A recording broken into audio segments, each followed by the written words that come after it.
Kek bay nan Walmart la. Mwen ka kreye un tableau. So, mwen la pou ya. Ay, fe bien ki la. Mwen la, se la, mwen panse mwen ka jwen tout bagay yo. So, mwen va cheke la, mwen ka we. Bagay. Si mwen va jwen offer pa ka we. Ki lot la tou bezwen? Non, mwen jist pwande sa paske ou piko mwen an nou bezwen konti. Ça c'est dans partie fleur.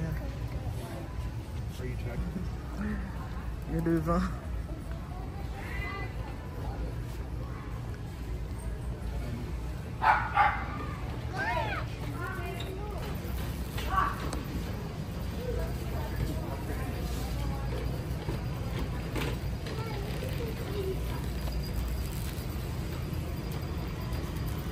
Nan ki lot patin pale?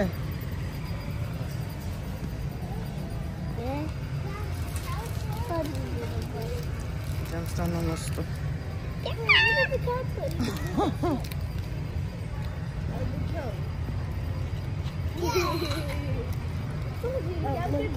Kon lot koule plutôt.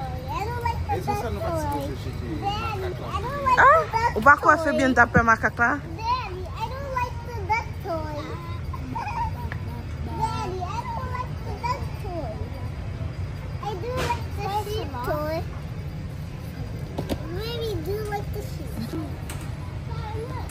Oh.